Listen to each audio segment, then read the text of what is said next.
الحمد لله وبإذن الله هيطيب وهيبقى زين. طمن الكبير. يا كبير يا كبير، ربنا نجاه ربنا نجاه يا كبير يا كبير، ربنا نجاه يا كبير، هو بخير دلوقتي. الحمد لله الحمد لله الحمد لله، قدر ولطف. الحمد لله. واحنا معاكم يا اخوي لحد ما نزعطوهم من النجع كله. والخاينين والغدارين ما لهمش مكان بين نواصر. الله ينور عليك يا عبادي. الخاينين والغدارين ما لهمش مكان بين نواصر، لكن القاتل لازم يتقتل يا سناري. لكن همام لسه عايش يا دياب. لكن عرعر اللي شاف القاتل الحقيقي اتقتل، ولا عشان ما غلبان ما حدش هياخد بطاره. والحمد لله قبل ما يموت فاتلنا الدليل. تقصد ايه يا دياب؟ مش عباية ناجي دي؟ يبقى هو القاتل. وناجي اخوي يعمل كده ليه؟ مادام ما فيش بينا طار وبين البندريه. اذا كان على نسمه بنتي فنسمه شريفه وعفيفه، وهو قدامكم اهي. اسمها عايشه. عايشه يعني من الناس صالح بقتل همام. ناجي اخوي بريء من دم المسكين عرعر وقتل همام. وانا كنت مع عرعر وشفت سناري وهو بيضرب النار على همام، وكان لابس عباية سناجي، وكمان عورني لما كنت بدافع عن عرعر. كده سناري اخوي كان معايا هنا والخلق كلها تشهد. احنا كفايه علينا شهاده القتيل اللي شهد على سناري ونشد النجع كله من بحر الدم اللي كان هيعوم فيه. مش بعيد يا عبادي تكون متفق مع سناري عشان توقعوا العيلتين في بعض وتعملوا فتنه، والفتنه اشد من القتل. يلا بينا يا اخوي، دول اتفقوا علينا. مش قبل ما ناخد بطار عرعر. اخوي سناري. دياب خليه يحصل اخوك. اللي من العبايده يرمي سلاحه وخدوا كبراتكم وغوروا من هناك. يلا يلا يلا غوروا.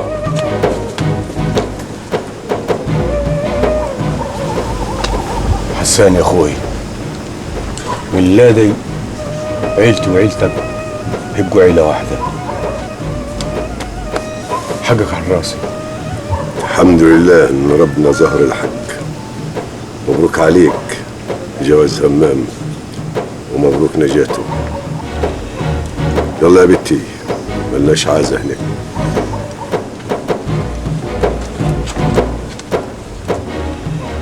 دياب مشي الرجاله، مشيهم وهد الفرح. هطلع اطمن على ولدي. اوامرك يا كبير، اوامرك. كدي عليك يا ولدي، ياللي كنت هتروح حضر يا ولدي، ياللي ما تهنيتش بعرسك يا ولدي. بكفاك يا خالة، ناقص تقولي ياللي جوازتك كانت شوم يا ولدي. لا دي كانت جوازة زينة قوي، هو في اكتر من كده شوم يا قدم الخير؟ اقفلي خشمك يا بت واحمدي ربك على نصيبك، وخليكي قاعدة بطب فرحك لما ربنا يكتب السلامة لعريسك. حزينة على طوب فرحها ومش حزينة على طوب ولدي اللي كان هيتجلب كفنه. مالك بتكلمينا كان اللي شمتانين فيه ولا عدوينا؟ عايزة تشيلينا ذنبه ليه؟ هو أنا مش مرته وفرحتي اتكسرت زي فرحته؟ بكفاياك يا عاد، حرام عليكي. اقفل خشمك يا مرة، اقفل خشمكم كلكم. اطلع بره، اطلع. بتولولوا على ايه؟ اطلع بره. أنا ما اقدرش أهمل أوضتي ولا جوزي. يا اختي هم ليه؟ يمكن ربنا يعفي عنه ويفكنا احسن. اطلع بره. يلا يا جميلة بره.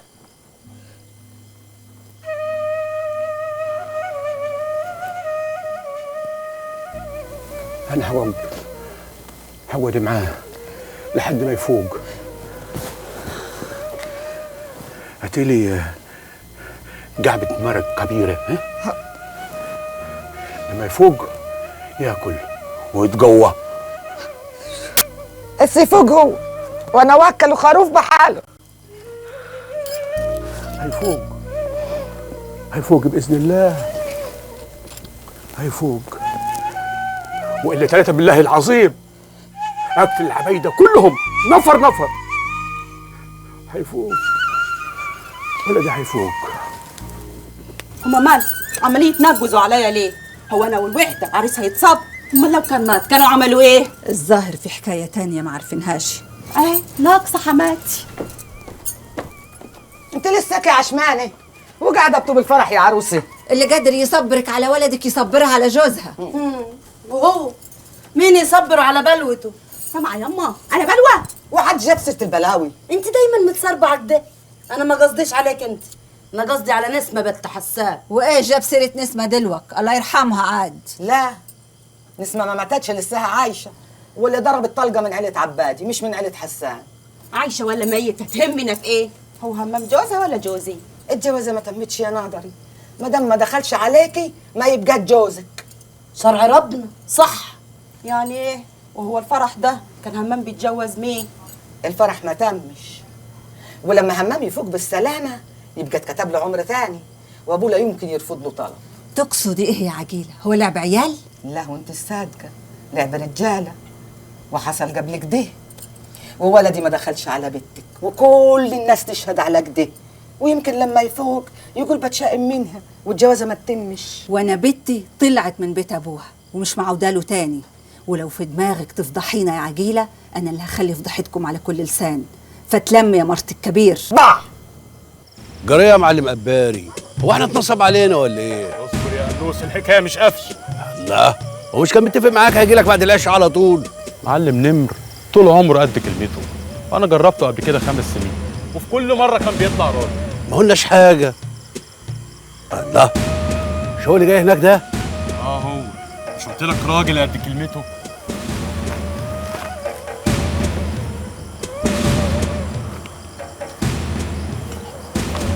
السلام عليكم.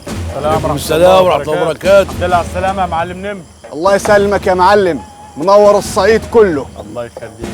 طمني، جاهز؟ كله تمام ومية مية. لفيني جسيمة الإيداع الأول. وإيه يا معلم؟ ده أنت ضيفي في بيني وبينك عشم. كن في معلوماتك، الفلوس دي فلوس معلمين كبار قوي في مصر. وفر كلامك يا معلم لحسن توجع في الغلط. يا إما تديني جسيمة الإيداع وتاخد بضاعتك، يا إما كل حي يروح لحاله. اتفضل القسيمه اهي عشان تعرف ان احنا قد كلمتنا. أنت خابر يا معلم إنها فلوس ناس، أنا إن كان عليا وحياة العيش والملح واقفة عليا بخسارة. نشربوا الشاي ونطمنوا البيه، وبعد شوية تستلموا بضاعتكم وتحملوها. أيوة يا بيه. لا كله تمام كله تمام. مناع عوق كده ليه؟ غايب حجته معاه يا مغاوري. اهدى انت بس اهدى. بعدين ما تنساش ان اللي منهدى مع تجار مصر غير الخواجات. قلبي مش مطمن. اول مرة نسلم مخدرات وسط العمار. بس انا مطمن لمناع ولترتيبه. اللي انا مش مرتاح له بس هم معلمين مصر دول وألاعبهم. اسمع يا بكري. ايه يا ابوي؟ هتتسحب نواحي الشط. بص على مناع ولد عمك وتقول لنا ايه اللي بيجرى هناك. يلا هم بسرعه. حاضر يا ابوي. احنا نقسم روحنا ونكون جاهزين لاي خطر. احنا جاهزين يا مغاوري، اطمن انت بس. كل حاجه هتبقى تمام ان شاء الله. مؤاخذة يا معلم، بنتأكد من اللابتوب. اهدى ربنا يخليك. معقوله يا معلم نمر تبقى بتتاجر في الحشيش وما بتشربوش؟ والله يا معلم ولا طيقه، بس حب اشم ريحته واعرف من ريحته كيف مطبوخ وان كان الحشيشه مخلطه ولا لا. ايه ده؟ لا دي مشش جات لي على الموبايل. ايه؟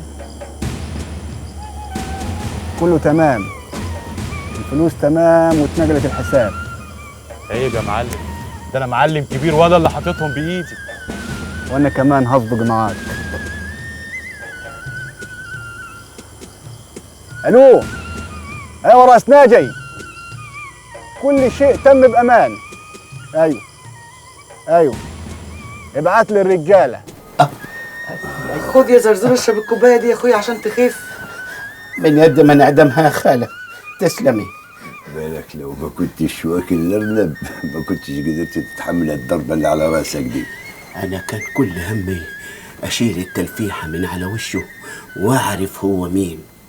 عشان كده اول ما عريت وشه راح نازل بالبندقيه فوق راسي، ما دريتش بحاجه. احمد ربنا انه ما قتلكش زي ما قتل عرعر. الله يرحمه، الله يرحمك يا عرعر، كان صاحبي واخوي. ايوه الله يرحمه، عايش في الدنيا مسكين وغلبان، اطلع منها لا فتعيل ولا تيل زي حالاتي. بس الفرق اللي بيني وبينه اني جربت الجواز، وبعد ما مرتي ماتت ما حبيتش نكررها. لكن عرعر الله يرحمه كان نفسه يتجوز، ملقيش واحدة ترضى بيه.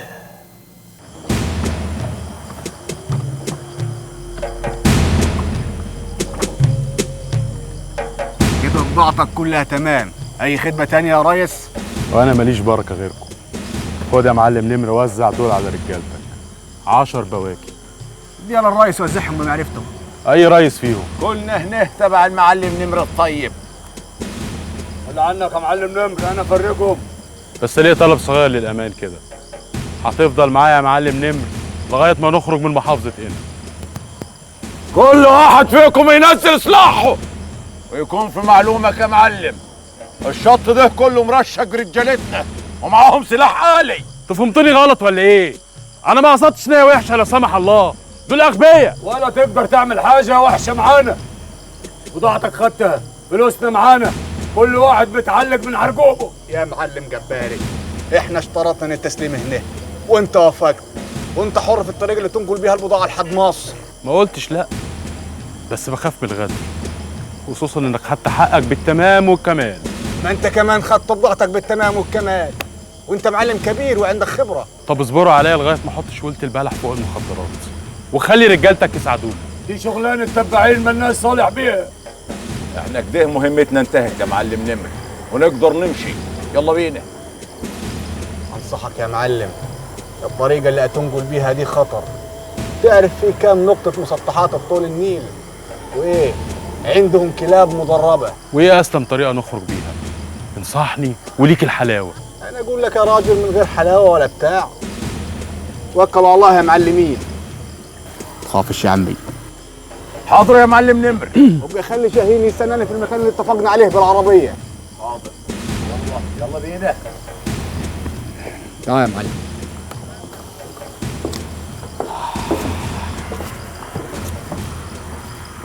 شوف يا سيدي، انت تروح تشتري كل البن اللي في المحافظه، وكمان كل كاس النايلون. ليه؟ اقول لك ليه. لان البن هو الحاجه الوحيده اللي ممكن تغطي على ريحه المخدرات.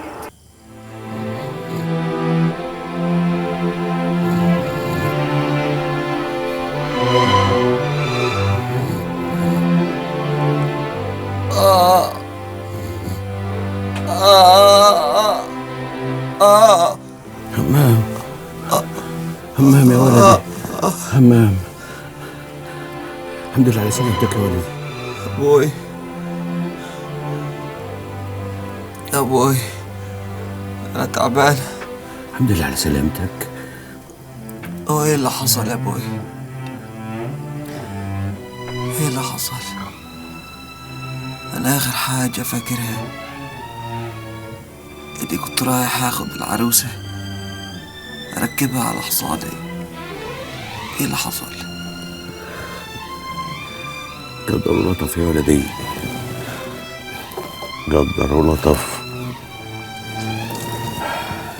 عيالي وصابك.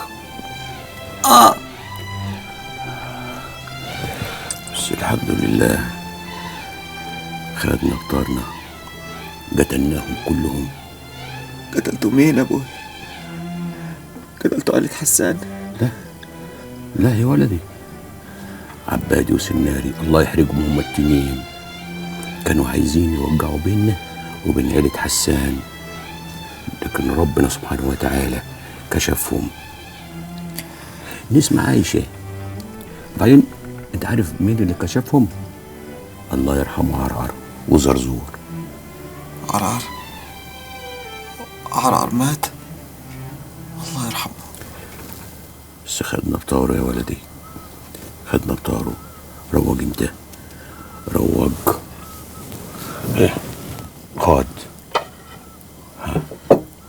خد كل حته اللحمه دي تجويك.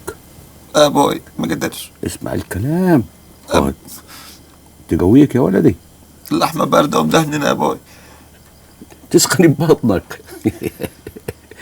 اقول لك يا عديك سنة أفيون صغيرة، صغيرة، تشرب بعدها كوباية شاي تقيلة، تخليك كيف الحصان. اعملوا الشاي تقيل الهمام. ابوي عيد على الحديد تاني.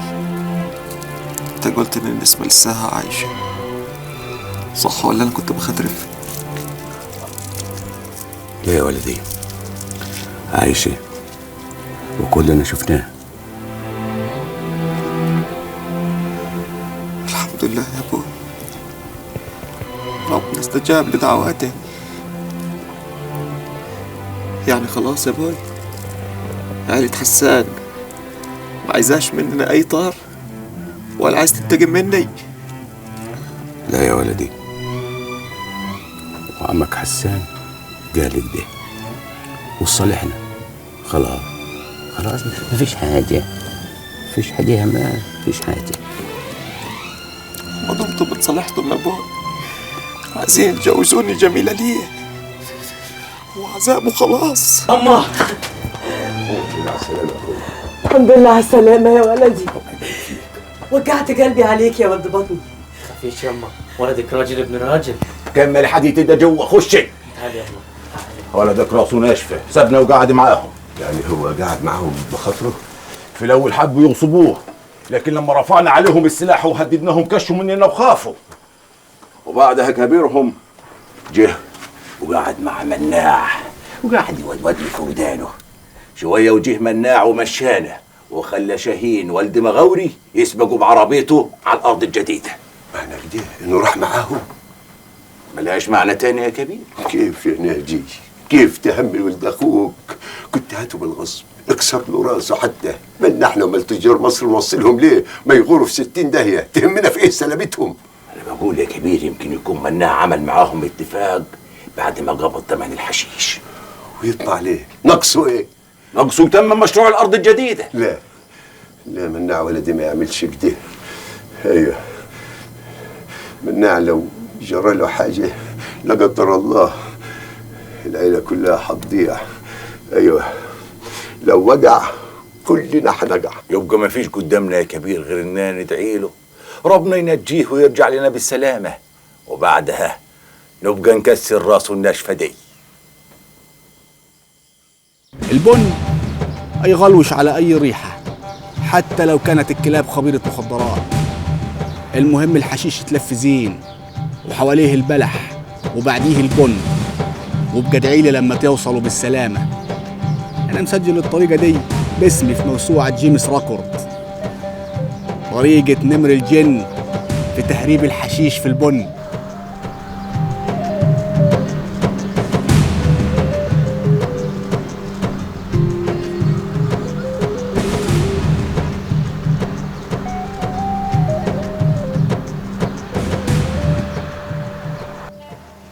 لساكي حياة يا نسمة، لساكي حياة يا حبيبتي، ما متيش. وحشتيني قوي.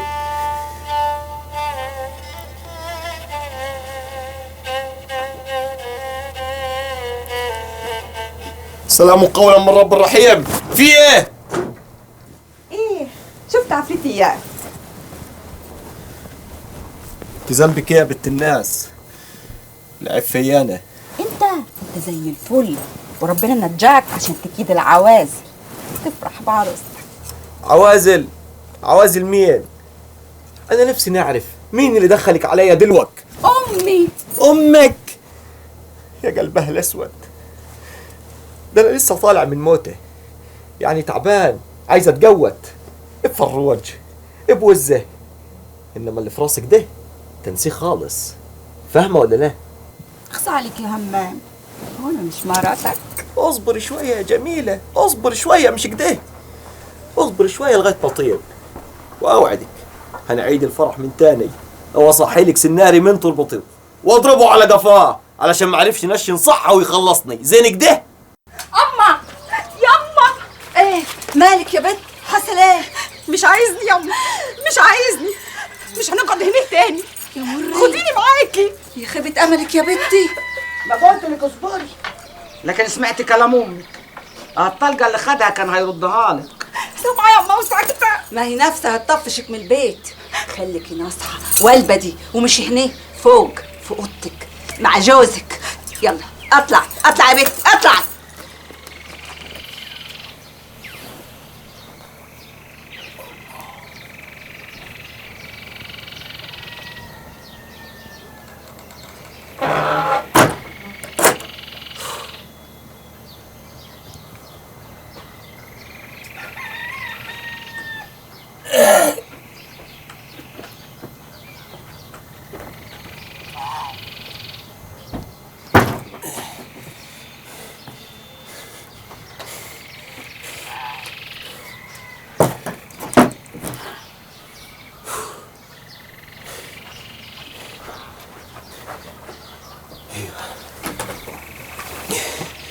كده محدش هيقدر يمنعني عن التفكير فيكي يا نسمة قلبي يا حبيبتي اللي وحشاني قوي. بسم الله الرحمن الرحيم. في ايه؟ هتقول لي عيان، هتقول لي انفرفت، انا مش طالعه من الاوضه دي، وفستان الفرح اللي مش قادر تقلعهولي انا هقطعه. هتعمل ايه يا مخلوله؟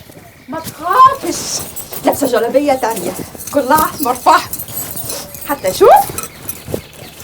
طالما عملت كده يبقى ما فيش قدامي غير الشهاده، اشهد ان لا اله الا الله واشهد ان محمد رسول الله.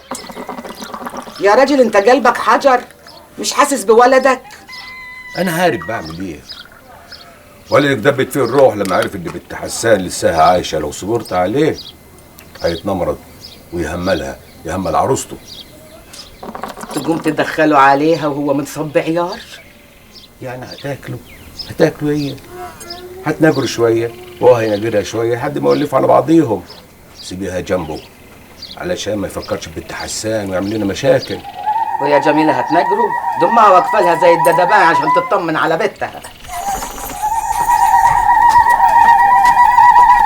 هيطمن. مبارك يا بنتي، 7 بركات، طولتي رقبتي، فوتكم بعافيه. شوف المره اطلع انت كمان اطمن على ولدك، قال لي يكون ناقص دراع ولا حاجه. اطلع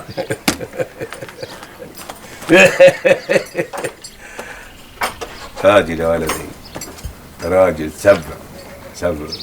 سبع ولدي سبع. فكرتني بايام زمان، يخرب بيتك.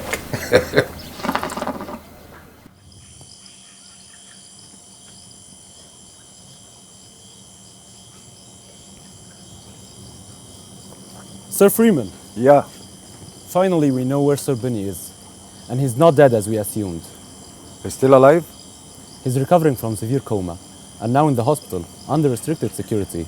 But somehow, he managed to call the organization. Where is the hospital? In Qina.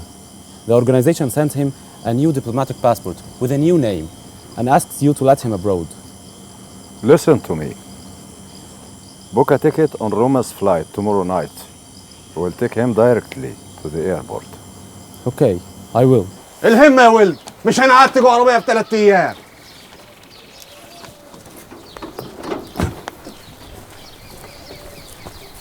عجبتك العربية دي يا ابوي؟ يلا جرب كده تاخد لك لفة واعمل لنا 2 أمريكاني. هتتمسخر معايا أنا؟ هتتمسخر معايا بعد ما شغلت مخي ووجعت قلبي؟ يا ابوي عشان الأرض دي تجهز من غير ما نحتاج لفلوس مخدرات تاني كان لازم اخاطر بروحي. يا ولدي كلنا متعلقين في رقبتك، ولا فاكر يعني لما تقع هتقع وحديك؟ ربنا سطر. شنطة الفلوس اهي يا ابوي. عايزك تفرجها بمعرفتك وتدي كل واحد حقه عشان ما حدش يبقى شاركنا في الارض ولا في المكن. من غير ظلم يا ولدي. كل واحد في العيلة يعرف نصيبه زين، ولما ياخدوا فلوس ما حدش يقدر يقول له نصيب في الارض دي. وهنحاسبهم ازاي على شغلهم اللي جاي؟ محلولة. يبقى ياخد نصيبه من الزرعة، فاكهة خضار غلة، ولو مش عايز ياخدها فلوس. هي مش هتكسب زي فلوس المخدرات، لكن الأمان غالي يا أبوي. والله خايف يا ولدي اسمنا من العيلة يفلت من يدي ويستسهلوا فلوس المخدرات. يبقى ذنبهم في رقابينا ولازم نحاول نتوبهم. دي المسجة الرئيسية اللي بناها خلص، والمفروض انها هتوزع على باقي المساجد، بس متهيألي لسه ما توصلوش ببعض. البنايين بيشتغلوا فيها. واحنا هنسقي الارض كيف؟ بالجرادل؟ المية غالية يا ابوي، كيف نرميها على الارض؟ احنا هنجيب رشاشات مية ونسقي من غير ما نهدر. في نظام ري متكامل هيقوم بالري من غير اي مجهود، يبقى على الانفار بس انهم يشتغلوا في الزرع. مش تعرفنا بالمشمهندس الاول يطلع مين بالظبط؟ مؤاخذة الكلام خدنا. باشمهندس عمر صاحبي واخويا وزميلي من ايام الجامعة، وهيكمل معانا هنا على طول، وكل اللي يقوله يمشي. سامع يا بكري؟ انا اتعلمت سواقة المحرات، شاهين علمني. امال لو كان شاف الكساح الكبير وانا بسوقه كان عمل ايه؟ ولدي شاهين شاطر، طلع لك مناع. شاهين اخوي وطول عمره ناصح. ربنا يجرب بينكم اكتر واكتر، ولا انت مش ناوي تجرب يا مناع؟ كله بامر الله. خد بالك يا مناع يا ولدي، هجوز شاهين لاختك بعد انت بتتجوز من فاطمه. ربنا يسهل يا ابوي. يلا يا باشمهندس، دور الموتور خلي المايه تجري. الله اكبر، الميه جت يا ولدي. الله اكبر.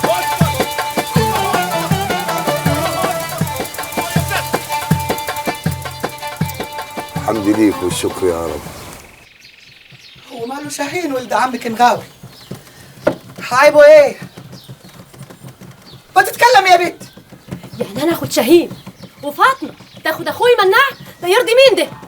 وهنجيب لك منين واحد زي اخوكي مناع؟ احمدي ربنا ان احنا لقينا في العيله راجل رايدك ومستعد ينسى حكايتك مع همام. كده يما؟ حتى انت بتقولي حكايتي؟ اذا كنا احنا بنقول حكايتك وكل رجاله العيله وحريمهم بيقولوها، واي راجل هياخدك مش هينساها ومش هيصدق اللي سمعه. بس ده يبقى ظلم. اقعد مكسوره العمر كله بحكايه عمري ما عملتها، ده يبقى حرام. يا بنتي يا بنتي مش هيقطع لسان الناس غير لو اتجوزتي راجل شديد، ومفيش اشد من شاهين بعد اخوكي مناع. قصدك قلبه زي الحجر كيف عمي مغاوري. انا ما اقدرش اعيش مع راجل يعايرني العمر كله بحكايه عمري ما عملتها ويكسر نفسي. ما يقدرش لان اخته فاطمه هتكون مرات اخوكي مناع، ولو قال لك نص كلمه هطلع البلا الازرق على عينيها، ولو انها ما تستاهلش البت. ديتها بس انك تتجوزي وتحبلي وتخلفي وكل حاجه هتتنسي، ومش هيبقى لك غير جوزك وعيالك. اعملوا اللي تشوفوه، ايه اللي هيحصل؟ عيشه والسلام. خلينا في المهم دلوقتي. عايزين نفرح بجوازك من فاطمه. انا رابط جوازك بجوازة اختك، ايه عشان نفرح بيك وانتوا الاثنين. هروح اشوف امي الاول بس يا ابوي. ابوي يا اخي كل ما جيت سيره الجواز تتهرب مني.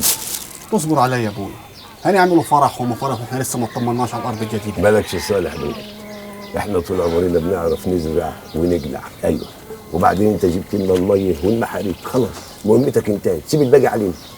خلص انت في موضوع الجواز وما تعولش هم الارض. الباشمهندس عمر صاحبك هيعمل لا تعمل وزياده. من الحاج عايزين نديله استراحه صغيره يا ابوي كده في الارض. هو طيب قوي وظروفه صعبه تصعب على الكافر، وعايزك تاخد بالك منه. ايوه يا اخويا، ايوه ابوك عبيط، غير برضك موضوع الجواز.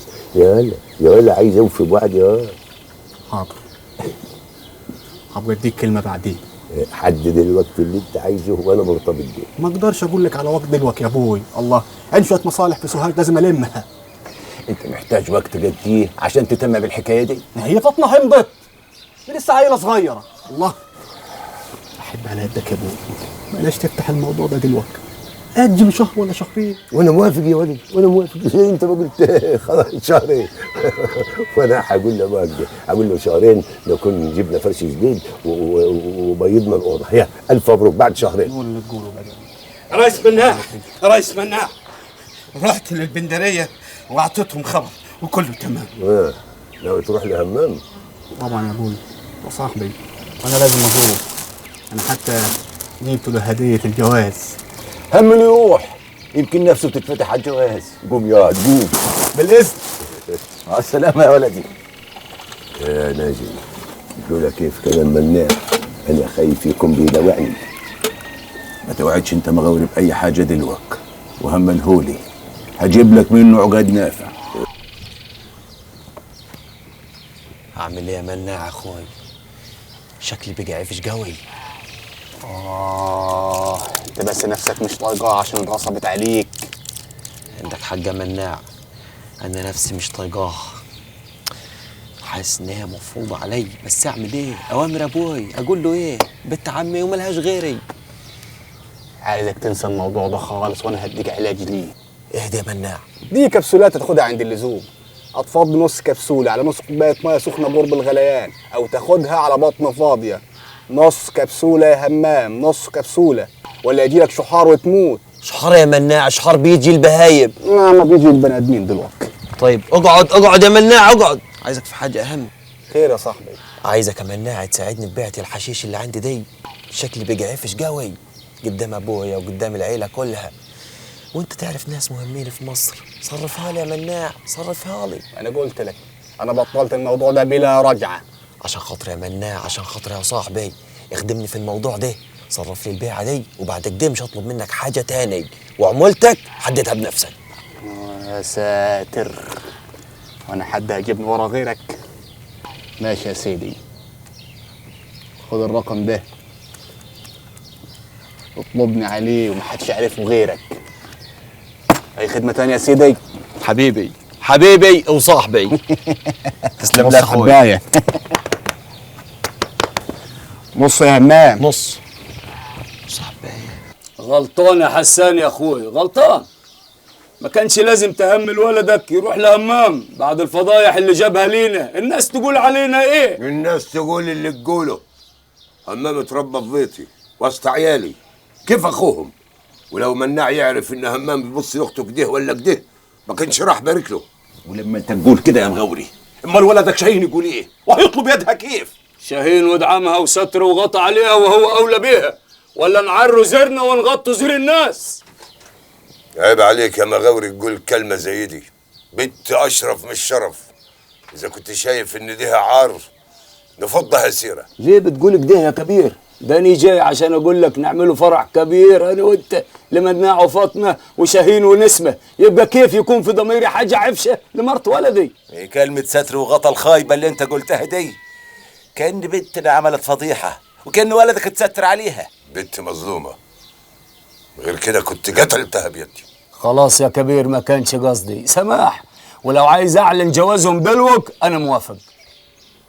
شوف يا مغاوري، المشكلة عند ولد مناع، عنده مشاكل كبيرة في الشغل، مش هيكون جاهز للجواز إلا بعد شهرين، وأنا شايف إن شهرين مش كتير. لو أنت مستعجل على الجواز هات شاهين ولدك ونسأل بنتي ونتفق على المهر والشبكة. يبقى بعد شهرين نتمم الجوازتين، واللي نتفق عليه لبنتك يبقى زي البتي. سلام عليكم. وعليكم السلام ورحمة الله وبركاته. يمين بالله يا مغاوري، لولا اني بكري ولدي لسه صغير عنها ما كنت فرطت في نسمة ابدا. وانا كمان مش هفرط فيها. سلام عليكم. على السلامة يا سيدي. شفت يا كبير؟ شفت الكلام اللي يحرق الدم؟ عليا الطلاق كنت هقتله، ولو نسمة بنتي عمر ما هجوزها لابن وبد.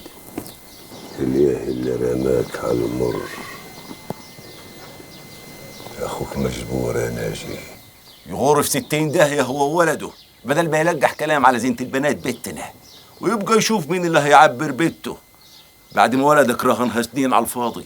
هو جاي يعايرني ببنتي عشان ما يغلي بنته. والله في سماه مناع خسارة في بنته.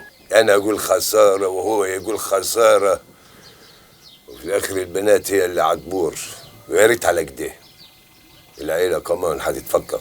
معاك حق في دي، وخصوصا ان مغاوري مش لد عليه حكايه الارض الجديده وبلعها بالغصب عشان يتمم جوازة بنته. ماله عم مغاوري؟ جبلته طالع كانه قرصها عقربه. انا جاي، انا هملكم وحدكم، انهي معايا المشكله وخلصني. ايه حاضر يا اخوي.